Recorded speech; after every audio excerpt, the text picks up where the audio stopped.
تبارك وتعالى في القرآن الحميد بعد أن أقول أعوذ بالله السميع العليم من الشيطان الرجيم من حمزه ونفخه ونفسه.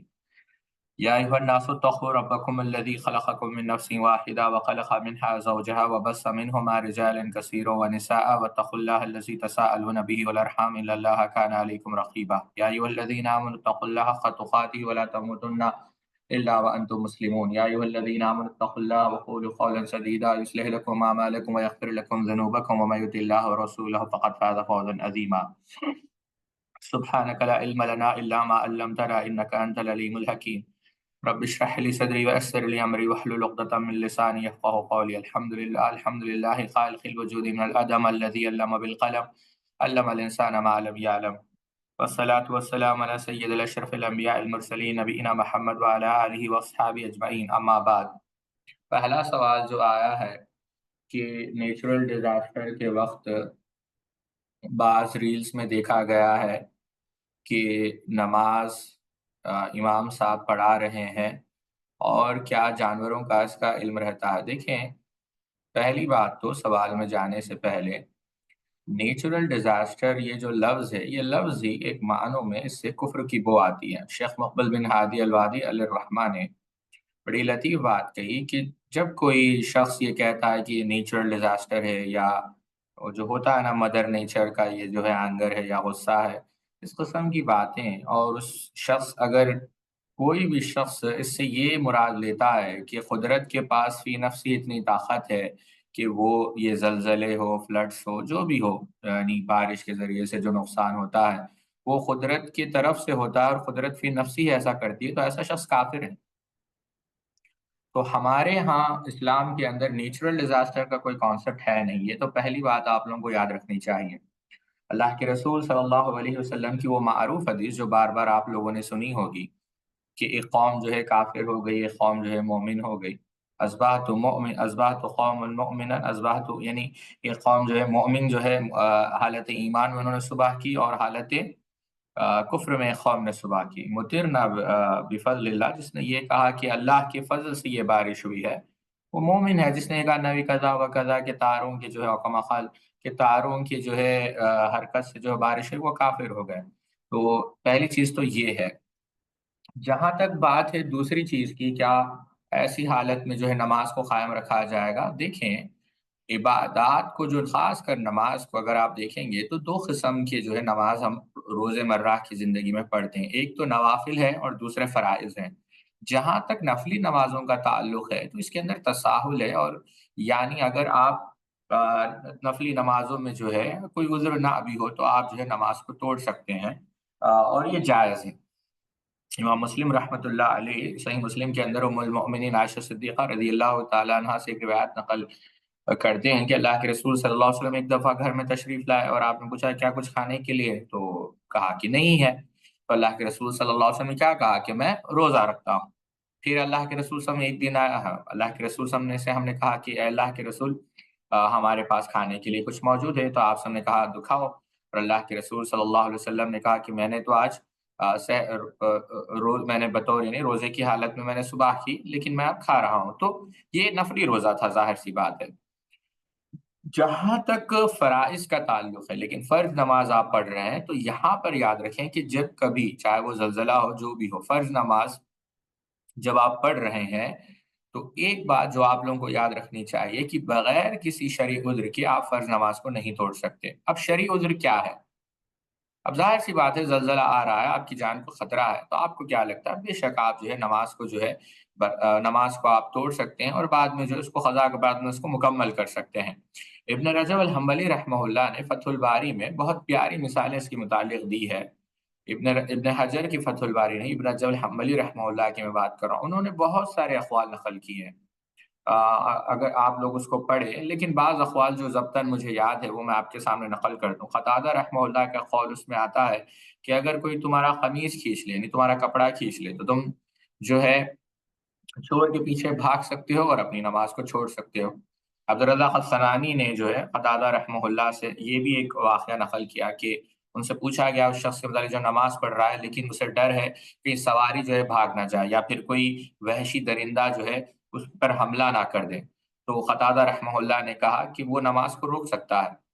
اور قتادہ رحمہ اللہ سے امام معمر راشد نے ایک بار پوچھا کہ اگر ایک آدمی نماز پڑھ رہا ہے اور دیکھتا ہے کہ ایک بچہ کنویں کے پاس ہے اور اسے ڈر ہے کہ کہیں وہ بچہ کنویں میں گر جائے، تو کیا وہ نماز کو روک سکتا ہے؟ کہا ہاں بالکل روک سکتا ہے۔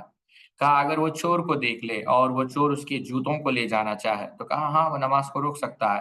اور یہی بات سفیان ثوری اور دیگر جو ہے اہل علم سے رائے کہ خطرہ دیکھیں تو اس سے وہ جو ہے مقابلہ کرے۔ معافی ابن عمران رحمہ اللہ کا بھی یہی قول ہے۔ امام مالک رحمہ اللہ کے متعلق ایک قول معروف ہے کہ اگر دیکھے کہ سواری جا رہی ہے اور وہ پڑھ رہا ہے تو وہ قریب قریب جا کر، ایک صحابی کا عمل بھی ہے، میں انشاءاللہ آپ لوگ یاد دلائیں، میں تفصیل سے ان کا واقعہ بھی بیان کروں گا اور بہت سارے فوائد اس کے اندر ہے۔ وہ نماز پڑھ رہا ہے نہیں قریب اور اس کی سواری جا رہی ہے تو وہ سواری کے قریب ہو کر نماز پڑھ سکتا ہے تاکہ وہ بھاگے نہ۔ امام مالک رحمہ اللہ نے یہی فتویٰ دیا، اور بھی بہت ساری جو ہیں بہت سارے اہل علم اس کو نوافل کے ہاں قید کرتے ہیں، لیکن یہ مطلق ہے نوافل کے لیے بھی اور فرائض کے لیے۔ امام احمد ابن حنبل رحمہ اللہ کو پوچھا گیا کہ ایک آدمی جو ہے جس کو کوئی شخص پیسے دینا ہے اور دونوں نماز پڑھنے کے لیے جا رہے ہیں تو اسے ڈر ہے کہ کہیں وہ جو ہے نماز پڑھنے کے بہانے بھاگ نہ جائے، کہا وہ اس کو پکڑ سکتا ہے۔ تو اس قسم کی باتیں ہیں کہ جو اصل چیز ہے، جو بتانا مقصد یہ ہے کہ تکلف سے کام نہ لیا جائے۔ اگر آپ کو لگتا ہے خطرہ ہے، آپ نماز کو شرعی عذر کی وجہ سے توڑ سکتے ہیں۔ جہاں تک اسی سوال کا دوسرا جو ٹکڑا ہے کہ کیا کہتے ہیں، یہ جو حادثات پیش آتے ہیں، یہ جو اللہ تعالیٰ کی طرف سے عذاب ہے، کیا جانوروں کو معلوم ہوتا ہے؟ دیکھیں قرآن و حدیث میں میرے ناقص علم میں مجھے اس کی کوئی دلیل نہیں ملی ہے کہ زلزلوں کے متعلق یا فلڈز کے متعلق جو ہے ملتا ہے۔ ہاں ایک حدیث جو معروف ہے، آپ لوگوں نے جمعہ کی فضیلت میں بار بار سنی ہوگی کہ جمعہ کے دن ہر مخلوق جو ہے قیامت کے لیے دیکھتی ہے یا منتظر ہوتی ہے سوائے جن اور انس کے۔ تو اس کی شرح بھی آپ دیکھیں گے، علامہ شمس اللہ قدیم آبادی رحمہ اللہ نے عون المعبود میں بیان کیا کہ جو مخلوقات ہوتے ہیں یا جو جانور ہوتے ہیں، ظاہر سی بات وہ ایک غیر معقول قسم کی مخلوق ہے، نہیں دے آر irrational creatures آپ کہہ سکتے ہیں، یا انٹلیکٹ سے یہ ڈپرائیوڈ ہے، لیکن وہ توجہ سے سنتے ہیں کہ وہ اللہ تعالیٰ جو ہے ان کے اوپر الہام کرتا ہے، یا ایک قسم کا آپ یوں سمجھیں ان کو علم عطا کرتا ہے اس چیز کا جس سے وہ محسوس کر سکے کہ قیامت آ رہی ہے۔ اس کا تو ذکر ملتا ہے، بعض روایتوں میں اس کا بھی ذکر ملتا ہے، جیسے ام مبشر رضی اللہ تعالیٰ عنہ سے کہ اللہ کے رسول ایک دفعہ ہمارے پاس آئے مسند احمد کے اندر، اور میں اس وقت ایسی جائیداد میں تھی جو بنو نجار کے متعلق تھی اور اس میں بعض خبریں بھی تھیں، تو اور ان کا جو انتقال ہوا، یعنی صاحب قبور جو ان کا انتقال دور جاہلیت میں، تو آپ سب نے کہا کہ ان کو عذاب دیا جا رہا ہے، اور کہا کہ اللہ تعالیٰ سے پناہ مانگو قبر کے عذاب سے۔ تو میں نے پوچھا اللہ کے رسول کیا ان کو سچ میں قبر میں عذاب دیا جائے، یعنی کیا پوچھا، تعجب سے پوچھا کہ کیا ان کو عذاب دیا جا رہا ہے قبر کے اندر؟ تو کہا ہاں عذاب دیا جا رہا ہے اور جانور اس عذاب کو سن بھی رہے ہیں۔ تو ان چیزوں کا تو احادیث یعنی حدیث کے اندر ذکر ملتا ہے، لیکن جہاں تک زلزلوں کا ہے تو ہمیں اس کا علم نہیں ہے، واللہ عالم بالصواب۔ ٹھیک ہے، دوسرا سوال جو آیا ہے، یا دوسرا سوال جو ترتیب سے آیا ہے کہ بہت سارے لوگ آج کل نظر بد کا انکار کرتے ہیں، کیا احادیث کا یہ کہہ کر انکار کر دیتے ہیں کہ اس کا معنی اور ہے؟ تو دیکھیں احادیث پر تو ہم بعد میں آئیں گے۔ نظر بد جو چیز ہے یا ایویل آئی جسے ہم کہتے ہیں، اس کا تو ذکر قرآن مجید کے اندر ہے۔ اللہ رب العزت نے قرآن مجید کے اندر سورہ قلم کے اندر، سورہ قلم کی آخری آیت تو میں نہیں کہوں گا، سیکنڈ لاسٹ آیت جب آپ پڑھیں گے تو وہاں پر آپ کو ملے گا وَيَكَادُ الَّذِينَ كَفَرُوا لَا يُزْلِقُونَكَ بِأَبْصَارِهِمْ، اس پر غور کریں، بِأَبْصَارِهِمْ لَمَّا سَمِعُوا الذِّكْرَ وَيَقُولُونَ إِنَّهُ لَمَجْنُونٌ، کہ یہ جو کافر لوگ ہیں، جب اللہ تعالیٰ کہتا ہے کہ جب یہ قرآن سنتے ہیں تو اللہ کے رسول ہم کو کیسے دیکھتے ہیں؟ ایسی نظروں سے دیکھتے ہیں گویا اللہ کے رسول کے قدم کو جو ہے ڈگمگا دیں گے، اکھاڑ دیں گے۔ تو یہاں پر جو نظر کا ذکر کیا گیا ہے، آپ تفاسیر اٹھا کر دیکھیں، امام نے کثیر رحمت اللہ علیہ نے اس کی تفسیر میں بڑی پیاری بات کہی، لا ينفذونك بأبصارهم أي لا يؤنونك بأبصارهم، لا ينفذونك بأبصارهم یعنی اپنی نظروں سے آپ کو نظر لگا دیں گے۔ مزید فرماتے ہیں وفي هذه الآية دليل على أن العين إصابتها وتأثيرها حق بأمر الله عز وجل كما ورد بذلك الاحاديث المرويه من طرق المتعدده كثيره۔ امام ابن کثیر رحمہ اللہ فرماتے ہیں اس آیت میں دلیل ہے کہ نظر کا لگنا اور اس کی تاثیر حق ہے اللہ تعالیٰ کے حکم سے، جیسا کہ اس سے متعلق بہت ساری احادیث مختلف اسانید سے مروی ہیں۔ پھر امام ابن کثیر رحمہ اللہ نے بہت ساری احادیث نقل کی، چند احادیث میں بھی نقل کرتا ہوں تاکہ آپ سمجھیں۔ بلکہ اگر تفسیر بغوی پڑھیں گے تو اس کے اندر بھی امام بغوی رحمہ اللہ فرماتے ہیں وَذَلِكَ أَنَّ الْكُفَّارَ أَرَادُوا أَن يُصِيبُوا رَسُولَ اللَّهِ صلی اللہ علیہ وسلم بِالْعَيْنِ فَنَظَرَ إِلَيْهِ قَوْمٌ مِنْ قُرَيْشٍ وَقَالُوا مَا رَأَيْنَا مِثْلَهُ وَلَا مِثْلَ حُجَجِهِ۔ اب اس سے مراد یہ ہے کہ جب کفار رسول اکرم صلی اللہ علیہ وسلم کو نظر لگانے چاہتے تو قریش کا ایک گروہ انہیں دیکھ کر کہتا ہم نے ان سے جیسا کوئی دیکھا ہے نہ ان کے دلائل جیسا، یعنی نظر لگانے کی وہ کوشش کرتے۔ اور امام واحدی رحمہ اللہ نے اسباب النزول کے اندر ایک واقعہ نقل کیا کہ ایک شخص جو نظر لگانے میں بہت ماہر تھا اور 3 دن بھوکا رہ کر کسی کو نظر لگاتا تھا کہ زیادہ حسرت سے دیکھ سکے، تو قریش نے اس سے مدد مانگی کہ رسول اکرم صلی اللہ علیہ وسلم پر نظر لگا سکے، تو تب یہ آیت جو ہے نازل ہوئی۔ تو نظر حقیقت ہے، اس کا کوئی بھی عقل مند شخص انکار نہیں کر سکتا۔ اور متعدد احادیث آپ دیکھیں، مثال کے طور پر صحیح بخاری آپ اٹھا لیں، کتاب الطب کے اندر ام سلمہ رضی اللہ عنہ سے ایک روایت ہے، وہ کہتی ہے کہ رآ فی بیتہا جا، اللہ کے رسول صلی اللہ علیہ وسلم جو ہے گھر میں داخل ہوئے اور آپ نے دیکھا رآ فی بیتہا جاریۃ فی وجہہا، اور اس کے چہرے پر کیا تھا، کچھ اثر تھا، تو اللہ کے رسول صلی اللہ علیہ وسلم نے کیا کہا کہ اس کا علاج کرو ام سلمہ، اور کیوں نظر کا لفظ استعمال کیا کہ اس کو نظر لگی، صحیح بخاری کے اندر یہ بات ہے۔ اللہ اکبر۔ شیخ البانی رحمہ اللہ نے صحیح الجامع کے اندر ایک حدیث نقل کی جس کی اصل امام ابو داؤد نے جو کہاں سے نقل کی، مسند ابو داؤد طیالسی سے، سنن ابو داؤد سے نہیں، اس کے اندر اللہ کے رسول صلی اللہ علیہ وسلم کے الفاظ ہے ساتھ، جابر بن عبداللہ راوی ہے، جل من یموت فی امتی بعد قضاء اللہ و کتابی و قدرہ بالانفس یعنی بالعین، اور کما قال النبی صلی اللہ علیہ وسلم کہ کثیر تعداد میری امت کی جو مرے گی نا تقدیر کے بعد، اللہ تعالیٰ کے فیصلوں کے بعد، وہ کس وجہ سے مرے گی؟ نظر کی وجہ سے مرے گی، بری نظر کی وجہ سے۔ اور حتیٰ کہ اس کی سنگینی کا عالم اس سے آپ لگائے، امام احمد ابن حنبل مسند کے اندر نقل کرتے ہیں اور شیخ البانی نے اس روایت کو حسن غیری قرار دیا صحیحہ کے اندر کہ اللہ کے رسول صلی اللہ علیہ وسلم نے کہا ان العین لتؤلع الرجل باذن اللہ يتصعد حالقا ثم يتردى منه، اور كما قال النبی صلی اللہ علیہ وسلم، اللہ کے رسول نے کہا کہ بری نظر کی وجہ سے انسان کا یہ حال ہو جاتا ہے، ظاہر سی بات اللہ تعالیٰ کے حکم کی ایک آزمائش ہے، کیا حال ہو جاتا ہے کہ وہ ایک اونچا پہاڑ چڑھتا ہے اور وہاں سے اپنے آپ کو پھینک دیتا ہے، یعنی کیا خودکشی کر لیتا ہے۔ صحیح بخاری کے اندر ہے، اللہ کے رسول صلی اللہ علیہ وسلم نے کیا کہا، آپ نے بار بار یہ حدیث سنی کہ وہ اپنے نواسے کریمین حسنین رضوان اللہ تعالی مجمعین سیدنا حسن اور سیدنا حسین کے لیے کیا کہتے، جو ہے آپ ان کے لیے جو ہے کیا کہتے، اعیذکما بکلمۃ اللہ التامہ، اور اس سے پہلے آپ نے کیا کہا کہ میں تمہارے لیے پناہ مانگوں گا اللہ سے، جس طرح سیدنا ابراہیم علیہ السلام پناہ مانگتے تھے، کس کے لیے؟ سیدنا اسماعیل اور سیدنا اسحاق علیہ السلام کے لیے، تو صحیح بخاری میں ہے۔ بلکہ اللہ کے رسول صلی اللہ علیہ وسلم نے کہا العین حق ولو کان کہا کہ یہ جو نظر ہے یہ حقیقت ہے، ٹھیک ہے۔ تو بہت ساری احادیث اس پر مروی ہے، اب ہم اس تفصیل میں نہیں جاتے، لیکن نظر جو ہے یہ بالکل حق ہے، اور اللہ تعالیٰ سے جو ہے ہم سب کو اس سے پناہ مانگنی چاہیے۔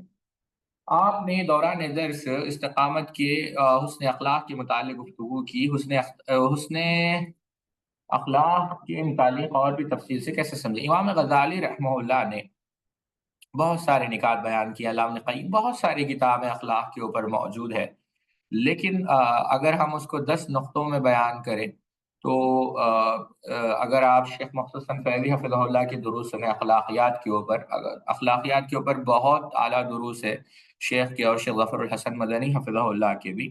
جہاں تک تعلق کتابوں کا ہے تو آپ کتاب و سنت .com پر چلے جائیں، آپ کو بہت ساری کتابیں اخلاق کے اوپر مل جائے گی۔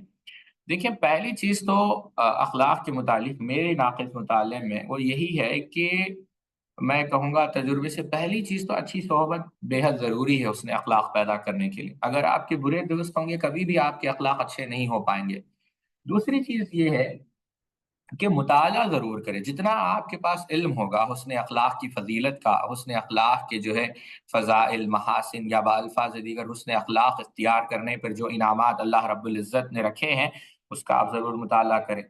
تیسری چیز جو ہے اس کا مفہوم مخالفہ یہ سمجھے کہ اگر حسن اخلاق سے یہ فوائد ہے تو بد اخلاقی کے نقصانات کیا ہے وہ بھی آپ ضرور پڑھیں۔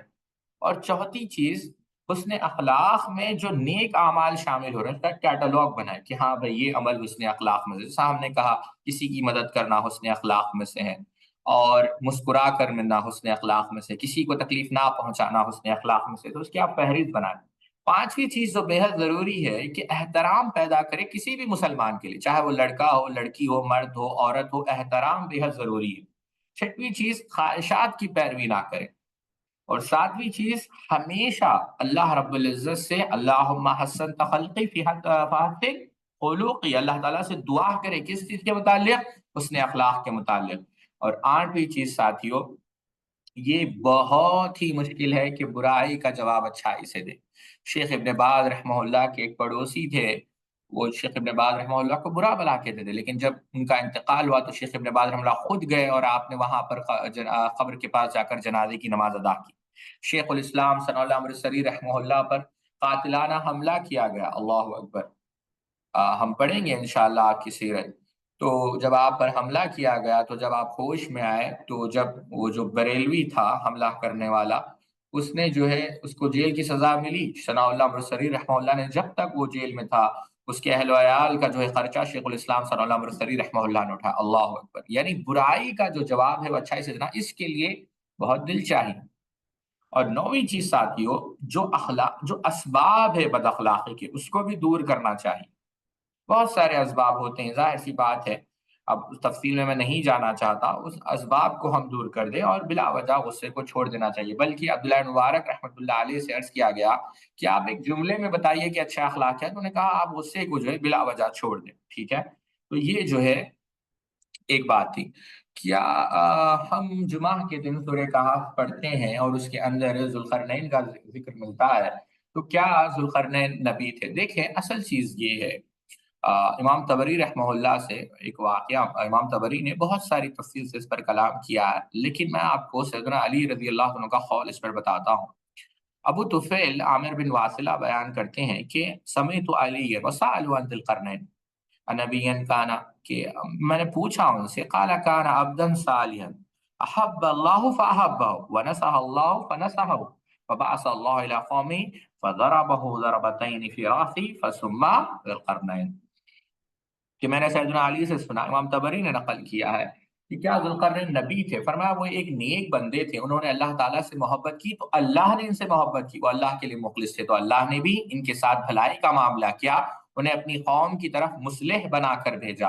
اصلاح، مصلح کہتے ہیں اصلاح کرنے والے کو۔ قوم نے ان کے سپرد 2 ضربوں سے مارا، اس وجہ سے ان کا نام ذوالقرنین پڑ گیا۔ ایک روایت میں آتا ہے کہ افرأیت ذوالقرنین نبیا کان ام مالکا، آپ کا کیا خیال ہے کہ ذوالقرنین نبی تھے یا بادشاہ؟ تو سیدنا علی نے کیا کہا؟ لا، لا واحد منہما ولکنہ کان عبدا صالحا احب اللہ فاحبہ اللہ، یعنی یہ کیا تھے؟ نہیں، نہ تو وہ نبی تھے نہ تو وہ بادشاہ تھے، بلکہ وہ کیا تھے؟ اللہ تعالیٰ سے محبت انہوں نے کی، اللہ نے ان سے محبت کی، وہ اللہ کے ساتھ خالص تھے، اللہ نے ان کے ساتھ بھلائی کا معاملہ کیا۔ اور یہی بات آپ کو متعدد تفسیروں میں ملے گی۔ اگر آپ ابو شیخ رحمہ اللہ کی تفسیر بھی آپ اٹھا کر دیکھیں، یا احکام القرآن بھی آپ اٹھا کر دیکھیں، امام ابن العرابی رحمہ اللہ کی، امام قتادہ ابن دیامہ رحمہ اللہ کہتے ہیں خرج ذو القرنین من الروم وکان رجلا صالحا، کہ ذو القرنین روم سے نکلے تھے اور وہ کیا تھے؟ نیک مرد تھے۔ وہاب بن منبہ رحمہ اللہ کہتے ہیں کان ذو القرنین مالکا، ذو القرنین بادشاہ تھے۔ ابن العرابی رحمہ اللہ وکان مالکا، وہ بادشاہ تھے۔ بہرحال یہ مختلف اقوال، امام نے کثیر رحمہ اللہ فرماتے ہیں الصحیح انہ کان مالکا من الملوک العادلین وقیل کان نبیا وقیل کان رسولا واغرب من قال مالکا من الملائکہ۔ صحیح بات یہ ہے کہ وہ عادل بادشاہوں میں سے ایک بادشاہ تھے۔ ایک قول یہ ہے کہ نبی تھے یا رسول تھے، اور سب سے عجیب شاذ قول یہ ہے کہ وہ فرشتے تھے، تو ظاہر سی بات یہ فرشتے نہیں تھے۔ علامہ سخاوی رحمہ اللہ فرماتے ہیں اما ذو القرنین فصحیح، مجھے 1 منٹ دیجیے آپ لوگ یہاں، تو بات یہ عرض کر رہا تھا، علامہ سخاوی رحمہ اللہ نے کہا اما ذو القرنین فصحیح انہ کان مالکا من الملوک العادلین، کہ یہ جو ہے متعلق صحیح ترین قول ہے کہ وہ عدل کرنے والے بادشاہوں میں سے ایک بادشاہ تھے۔ ظاہر سی بات، ایک بات تو اس میں کہ وہ مصر کے گھرانے میں پیدا ہوئے، بہرحال یہ ایک الگ تفصیل ہے، لیکن ایک قول جو سیدنا عبداللہ ابن عباس رضی اللہ عنہ سے مروی ہے، لیکن اس کی سند ضعیف ہے۔ اس کے اندر ملتا ہے کہ ذوالقرنین مع علی صالح رضی اللہ عملہ وثنى علیہ فی کتابی وکان منصورا وکان القدر وزیرہ، کہ یہ جو ہے ذوالقرنین نیک بادشاہ تھے، اللہ تعالیٰ کو ان کا عمل پسند آیا تو اپنی کتاب میں ذکر کیا، انہیں مدد الہی حاصل کی، اور وہ خضر علیہ السلام کے وزیر تھے، لیکن اس کی سند کمزور ہے۔ اور بھی بہت ساری باتیں ملتی ہے، لیکن اصل چیز جو میں آپ لوگوں کو بتانا چاہوں گا، حاصل کلام یہی ہے کہ یہ ذوالقرنین جو ہے ایک نیک بادشاہ تھے، جنہوں اللہ تعالیٰ نے ان کو دنیا کے اسباب سے نوازا، اور یہ فرشتے نہیں تھے اور نہ ہی یہ نبی تھے، ٹھیک ہے، واللہ عالم بالصواب، یہ جو اصل چیز تھی۔ دوران درس آپ نے مجاہد ابن جبر رحمہ اللہ کا ذکر کیا، تو مجاہد ابن جبر رحمہ اللہ کون تھے؟ دیکھیے، ہم نے بیان کیا کہ مجاہد ابن جبر رحمۃ اللہ علیہ صدر عبداللہ ابن عباس کے شاگرد تھے، اور تفسیر میں ان کا بہت بڑا مقام ہے، تفسیر میں ان کا بہت بڑا مقام ہے، اور وہ خود کہتے ہیں کہ میرا سارا علم قرآن مجید نے لے لیا، میں نے یعنی پورا علم میں نے قرآن مجید کا یعنی قرآن مجید میں مصروف رہا، اور کوئی علم میں نے حاصل نہیں کیا، یعنی بس میں قرآن مجید میں مصروف رہا۔ بلکہ سلمہ رحمہ اللہ کہتے ہیں، آپ اگر آپ کون سی بھی یعنی ترجمے کی کتاب اٹھا کر دیکھیں گے تو آپ کو یہ ملیں گے، انہوں نے کہا کہ میں نے تین لوگوں کو عطا، طاؤس اور مجاہد کے علاوہ کسی کو نہیں دیکھا کہ وہ اس علم کے ذریعے اللہ کی رضا کے طالب ہو، یعنی مخلص تھے اپنے علم کے اندر۔ اور لوگ جب ان کے پاس بیٹھتے تھے، عبید رحمہ اللہ کہتے ہیں مجاہد بن جبر کے پاس، تو تفسیر لکھتے تھے ان کے پاس بیٹھ کر، تو بہت بڑا ان کا مقام ہے مجاہد بن جبر رحمۃ اللہ علیہ کا۔ بلکہ ابن ابی ملیکہ کہتے ہیں رأیت مجاہدا یسأل عن ابن عباس تفسیر القرآن وما هو الوحی اللہ فیقول ابن عباس اکتب قال حتى سأله عن التفسیر کلی، میں نے امام مجاہد کو دیکھا کہ سیدنا عبداللہ ابن عباس سے قرآن مجید کی تفسیر کے بارے میں سوال کر رہے تھے، اور ان کے پاس ان کی تختیاں تھی، ابن عباس فرماتے لکھو، یہاں تک کہ مجاہد نے ان سے قرآن مجید کی مکمل تفسیر کے متعلق سوال کر لیا، مکمل تفسیر، امام طبری نے اس کو نقل کیا ہے۔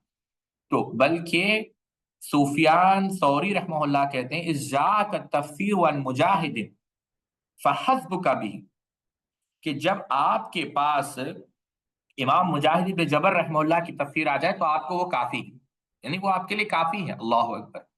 شیخ الاسلام ابن تیمیہ ایک مقام پر لکھتے ہیں کہ امام مجاہد مفسرین کے امام تھے، بلکہ شیخ الاسلام ابن تیمیہ نے لکھا ہے کہ امام شافعی، امام احمد بن حنبل، امام بخاری جیسے محدثین امام مجاہد بن جبر کی تفسیر پر اعتماد کرتے ہیں۔ حافظ ذہبی رحمہ اللہ نے میزان الاعتدال کے اندر لکھا کہ امام مجاہد کی امامت اور ان کی روایت سے حجت پکڑنے پر پوری امت کا اجماع، ٹھیک ہے۔ تو امام مجاہد بن جبر رحمہ اللہ کا بہت بڑا مقام ہے تفسیر کے اندر، باتیں تو بہت ساری ہے، لیکن میں سمجھتا ہوں اتنی بات کافی ہوگی۔ کیا بہترین جہاد کیا ہے؟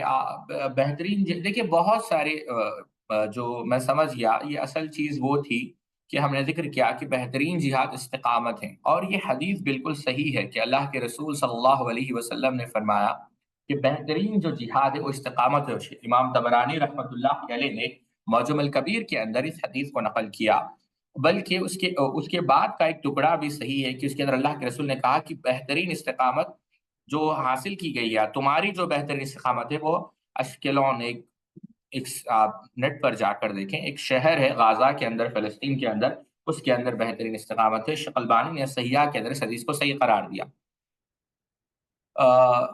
ہم اللہ کے رسول صلی اللہ علیہ وسلم کی صاحبزادی فاطمہ رضی اللہ تعالیٰ عنہ کی سیرت پڑھنا چاہے تو کون سی کتاب پڑھے؟ دیکھیں ظاہر سی بات ہے بہت ساری کتابیں ہیں، لیکن ایک کتاب جو ابھی میرے علم میں ہے اور میں سمجھتا ہوں اس سے زیادہ مفصل کتاب نہیں لکھی گئی، وہ شیخ ابراہیم بن عبداللہ کی کتاب ہے، ہو سکے تو آپ اس کو لکھ کر رکھ لیں، شیخ ابراہیم بن عبداللہ کی کتاب ہے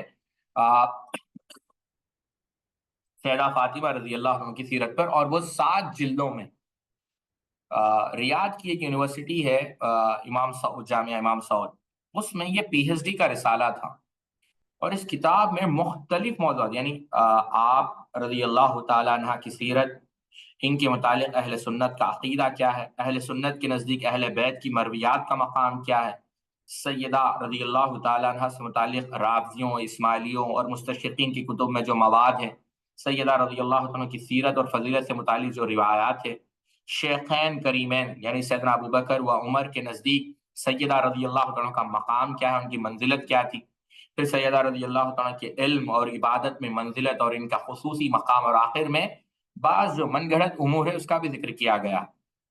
تو یہ بہترین کتاب ہے، میں سمجھتا ہوں آپ اس کو سامنے رکھیں تو بہت فائدہ آپ کو ہوگا۔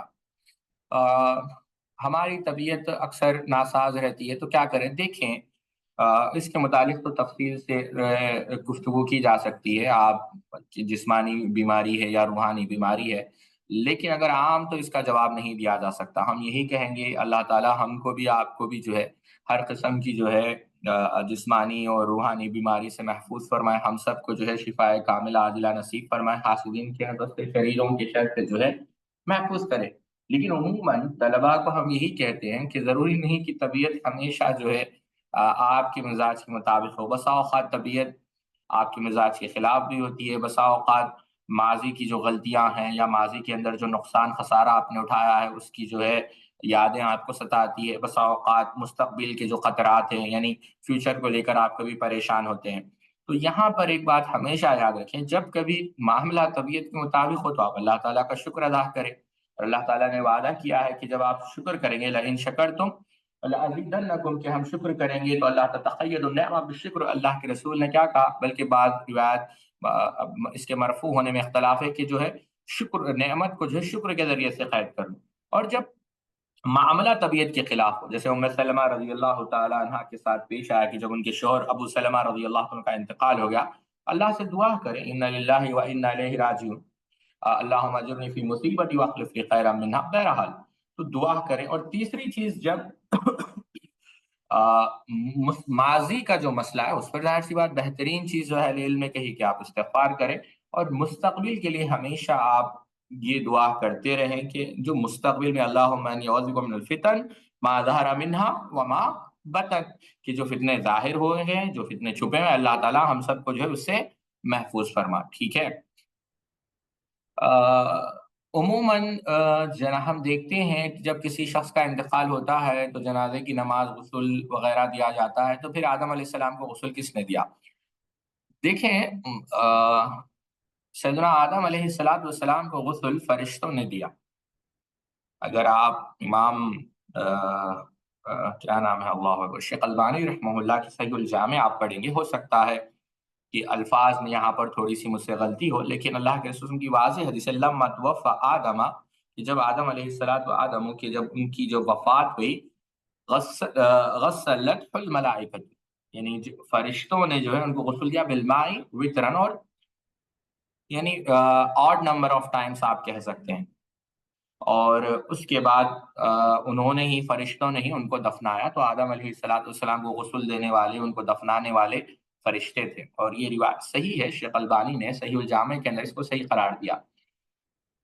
آج کل ہم دیکھتے ہیں خاص کر جب حرم کے ویڈیوز، تو اس کے اندر جب امام کعبہ نماز پڑھاتے ہیں تو بازک سیکورٹی گارڈز رہتے ہیں، تو کیا وہ نماز نہیں پڑھتے اور کیا ایسا کرنا درست ہے؟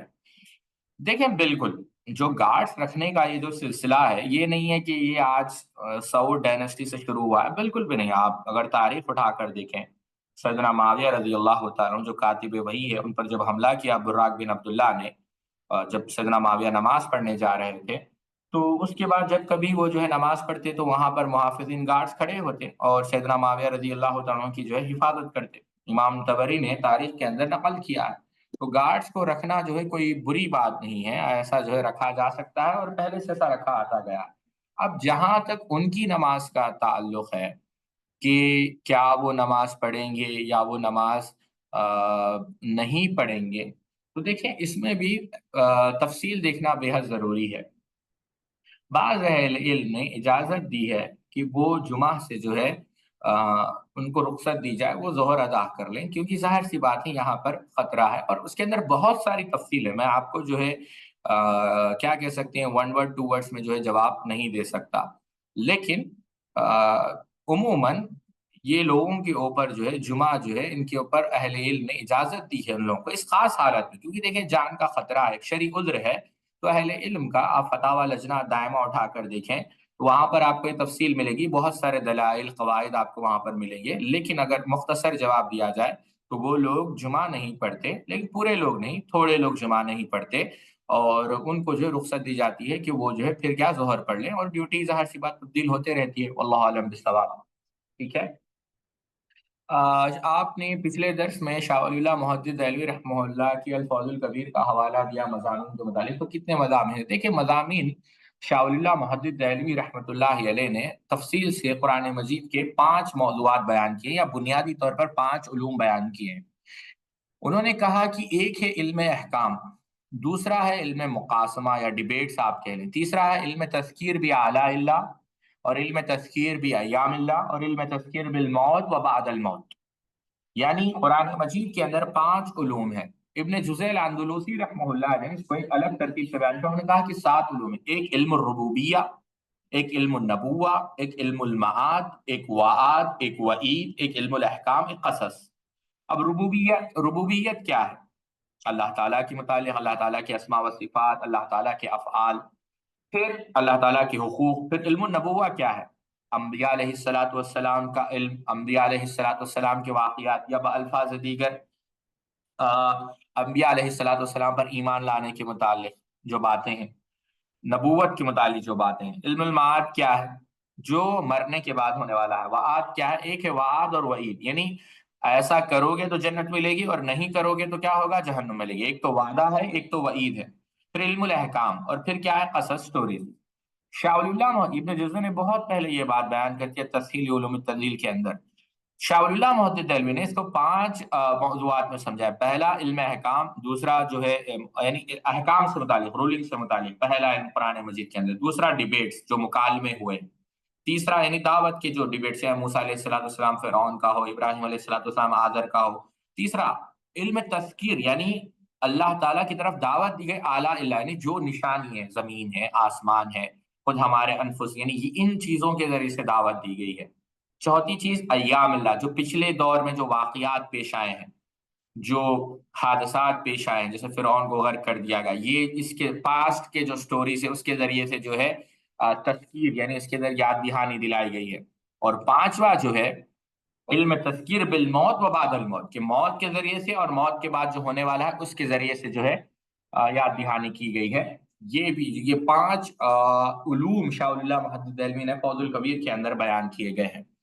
قرآن مجید کے اندر ایک آیت کیا ہے یہ؟ قرآن مجید کے اندر سورہ عمران، ہاں سورہ عمران کے اندر آیت ہے کہ اللہ تعالیٰ نے کہا کہ قیامت کے دن بعض چہرے یوم تبیض وجوہ و تسود وجوہ، کہ بعض چہرے سرخ رو ہوں گے اور بعض کا منہ کالا ہوگا. تو ان سے مراد کون ہے؟ دیکھیں اس میں بہت سارے آثار آئے ہیں، چاہے وہ عبداللہ ابن عباس رضی اللہ تعالیٰ عنہ سے ہو، اور چاہے عبداللہ ابن عمر رضی اللہ تعالیٰ عنہ سے ہو، کہ جو سرخ رو چہرے ہوں گے، جن کے چہرے چمک رہے ہوں گے، وہ اہل سنت کے چہرے ہوں گے. اور جو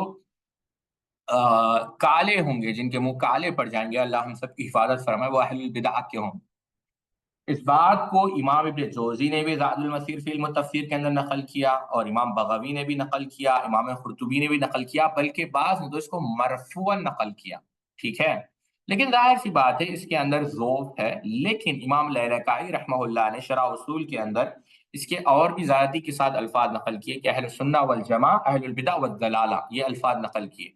تو اور بھی بہت ساری روایتیں، تو ظاہر سی بات ہے یہ ایک ایک کو تقویت دیتی ہے، اور انشاءاللہ یہ جو ہے آثار حسن ہے انشاءاللہ. اور بلکہ جو سورہ صافات کی آیت ہے وَإِنَّ جُنْدَنَا لَهُمُ الْغَالِبُونَ، اس کی تفسیر میں بھی امام دریز رحمہ اللہ کا قول ہے کہ یہاں پر جن لشکروں کا ذکر کیا گیا ہے، جو لشکر غالب ہوں گے، غالب آئیں گے، یہ بھی ابو بکر قلال رحمہ اللہ سنہ کے اندر نقل کرتے کہ ان سے مراد اہل سنت ہے.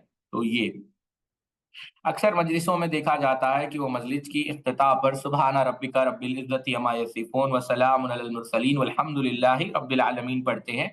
تو کیا یہ ثابت ہے؟ ہاں، سیدنا علی رضی اللہ عنہ کا ایک قول جس کو امام بغوی رحمہ اللہ نے تفسیر کے اندر نقل کیا، انہوں نے کہا کہ جو کوئی چاہتا ہے کہ قیامت کے دن اس کو اجر عظیم ملے تو یہ اپنے مجلس کے اختتام کے اندر یہ بات کہہ سکتا ہے، تو کوئی حرج کی بات نہیں ہے انشاءاللہ۔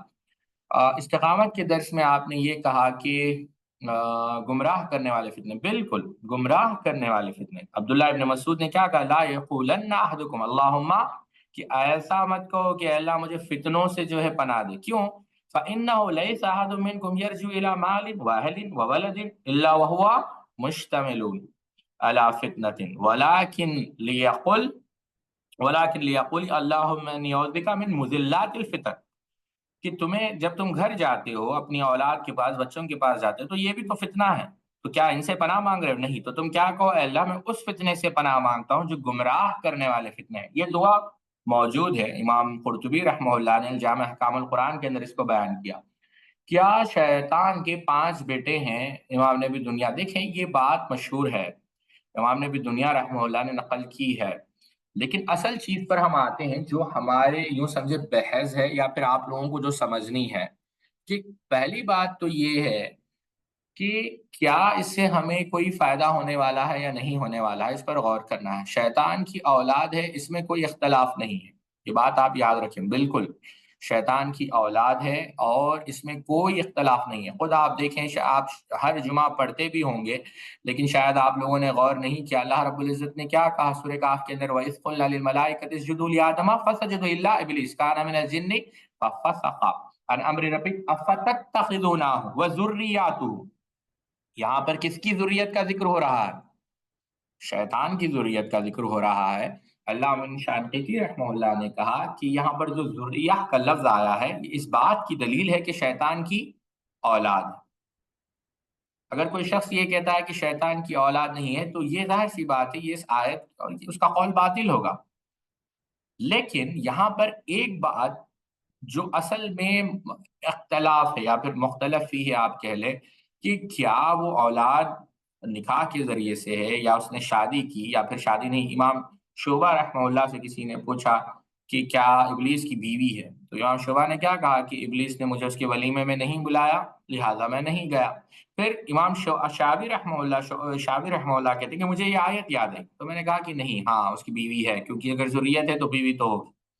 تو یہ مختلف اقوال ہے، چاہے وہ آپ تفصیل سے اگر آپ پڑھنا چاہیں تو آپ کو بہت سارے اقوال اس میں ملیں گے، جیسا کہ بعض جگہ یہ بھی آتا ہے کہ شیطان انڈے دیتا ہے، جیسا کہ اللہ کے رسول کی ایک حدیث جس کو امام حمیدی رحمہ اللہ نے الجم بین الصحیحین کے اندر نقل کیا، کہ اللہ کے رسول نے کہا کہ تم مارکیٹ کے اندر یا کیا کہتے ہیں بازار کے اندر پہلے شخص نہ ہونا جو داخل ہونے والے ہو، یا پھر آخری شخص نہ رہنا، کیوں؟ شیطان جو ہے وہاں پر انڈے دیتا ہے اور وہیں سے وہ انڈے نکلتے ہیں باہر۔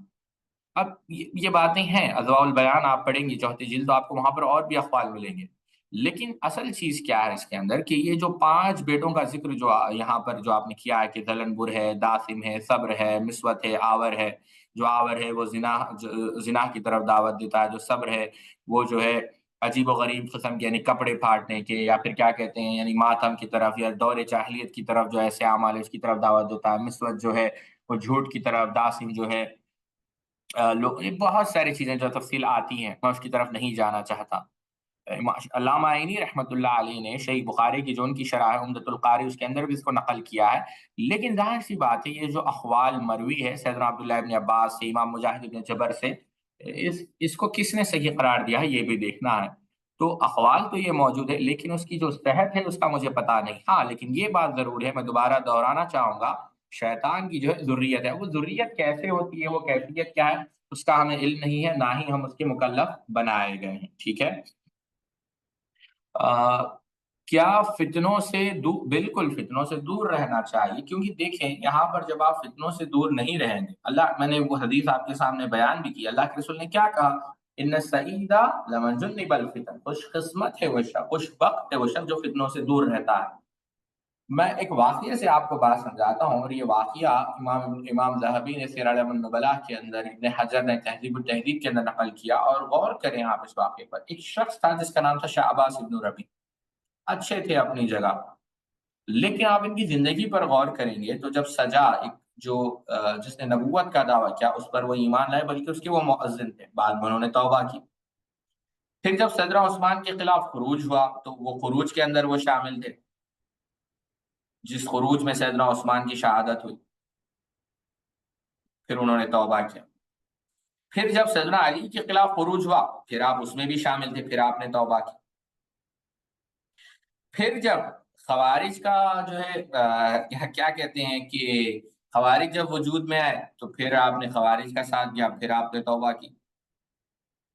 پھر آپ نے جب سیدنا حسین کے خلاف جو لشکر تھا رضی اللہ تعالیٰ عنہ، ان کے خلاف جو ہے آپ نے جو ہے ساتھ دیا، اور سیدنا حسین رضی اللہ عنہ کو وہاں پر مظلومانہ طور پر شہید کر دیا گیا۔ بعد میں جو ہے وہ پھر اس طرف آ گئے کہ نہیں، سیدنا حسین رضی اللہ تعالیٰ عنہ کو مظلومانہ طور پر شہید کیا، میں دفاع کرنا چاہوں گا۔ پھر مختار ابن عبداللہ کے آپ متبع بن گئے۔ یہ جو آپ اگر دیکھتے جائیں گے تو جتنا یہ کیا ہے ساتھ، فتنوں سے نہ بھاگنے کی وجہ ہے۔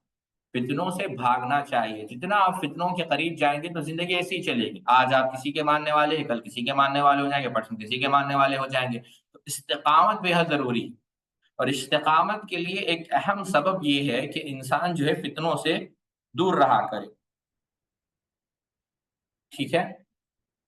کیا داؤد علیہ السلام کے لیے اللہ تعالیٰ نے لوہا نرم کیا تھا؟ بالکل، اللہ تعالیٰ نے خود کہا نا قرآن مجید میں سورہ انبیاء کے اندر، وَعَلَّمْنَاهُ صَنْعَةَ لَبُوسٍ لَكُمْ، کہ ہم نے تمہیں جو ہے زرہ بنانے کا ہنر سکھایا۔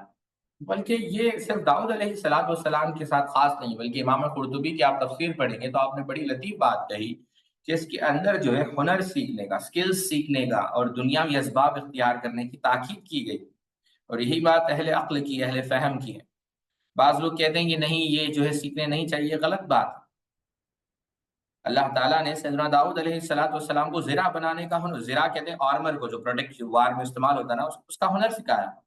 بھٹیاں بنانے کی بھی تعلیم کا ذکر ملتا ہے، اور اس کے ذریعے سے آپ کماتے تھے۔ آدم علیہ السلام جو ہے یعنی کیا تھے؟ فارمر تھے۔ نوح علیہ السلام لکڑہار کارپینٹر تھے۔ سیدنا لقمان علیہ السلام یا سیدنا لقمان جو ہے حکیم لقمان جو ہے کیا تھے؟ ٹیلر تھے۔ تو آپ کو یہ ایسے بہت سارے جو ہے ہنر ملیں گے، تو ہنر کو سیکھنا چاہیے۔ اور جو اصل سوال کے جواب پر آتے ہیں کہ ہاں، سیدنا داؤد علیہ السلام کو جو ہے شکار آتا ہے۔ آخری سوال، وقت ہو چکا ہے لیکن پھر بھی ایک سوال مجھے کافی اچھا لگا کہ السلام علیکم ورحمۃ شیخ، میں لوگوں کے ساتھ کتنا بھی اچھا سلوک کروں پھر بھی لوگ مجھے تکلیف دیتے ہیں، تو کیا کرنا چاہیے؟ دیکھیں، اس کے بارے میں اختصار سے میں یہی کہوں گا، امام احمد بن حنبل سے یہ سوال جب کیا گیا، اور آپ ان کی تفسیر آپ پڑھیں گے، ان کی سیرت سیر اعلام النبلاء کے اندر، تو انہوں نے بڑی ہی دلچسپ بات بتائی۔ مجھے 1 منٹ آپ لوگ دیں۔ تو بات یہ عرض کر رہا تھا، امام احمد بن حنبل رحمۃ اللہ علیہ سے ان کے ایک شاگرد نے پوچھا کہ شیخ امام، اگر لوگوں کی جو تکلیفیں ہیں، ان کی جو آزمائشیں ہیں، ان کی طرف سے جو آزمائشیں جھیلنی پڑتی ہے، جو اذیتیں برداشت کرنی پڑتی ہے، اس کا بچنے کا طریقہ کیا ہے؟ تو آپ غور سے سنیں، اللہ اکبر، اللہ کروڑوں رحمتیں فرمائے امام احمد بن حنبل رحمۃ اللہ علیہ پر۔ انہوں نے کہا کہ پہلی چیز تو یہ کرو کہ تم انہیں دیتے اور نوازتے رہو، مگر ان سے کبھی لینے کی امید مت رکھو، یعنی ہمیشہ دیتے رہو، کبھی ان سے لیا مت کرو۔ دوسری چیز یہ ہے کہ لوگ تمہیں تکلیف پہنچائیں تو تم بدلے میں انہیں تکلیف نہ پہنچاؤ، یعنی ان کے ساتھ احسان کا معاملہ کرو، درگزری کا معاملہ کرو۔ تو تیسری چیز یہ کہی کہ ان کی ضرورتوں کو پورا کرو، مگر کبھی ان سے تم اپنی ضرورت پورا کرنے کی جو ہے مطالبہ نہ کرو۔ اب دیکھیے، 3 چیزیں انہوں نے بیان کی کہ آپ نوازتے رہیں، آپ معاف کرتے رہیں، اور آپ ان کی ضرورتیں پوری کرتے رہیں۔ اچھا، اب یہ سن کر شخص نے کہا کہ اگر ایسا کروں تو یہ کرنا تو بہت مشکل ہے۔ کیا کہا؟ یہ کرنا تو بہت مشکل ہے کہ میں ہی دیتا رہوں، ریٹرن کچھ نہ لوں، وہ ظلم کرتے رہیں، میں معاف کرتا رہوں، پھر میری ضرورت، میرا کچھ کام نکلے تو میں ان کا کام کر دوں، اور ان کا کچھ کام نکلے تو میرا کچھ کام نکلے تو وہ نہ کرے، لیکن ان کا کچھ کام نکلے تو میں کر دوں، یہ تو بہت مشکل ہے۔ تو اللہ اکبر، امام احمد بن حنبل نے کہا کہ اگر یہ سب کر بھی اے کاش کہ اتنا سب کچھ کرنے کے باوجود تم ان کی اذیت سے محفوظ رہ جاؤ، یعنی اتنا کرنے کے بعد بھی گارنٹی نہیں کہ آپ ان کی اذیت سے محفوظ رہ پائیں گے۔ تو یہیں پر ہم اپنی بات کو ختم کرتے ہیں، 2 منٹ زیادہ ہو چکے ہیں۔ سبحانک اللہم و بحمدک، اشہد ان لا الہ الا انت، استغفرک و اتوب الیک۔ السلام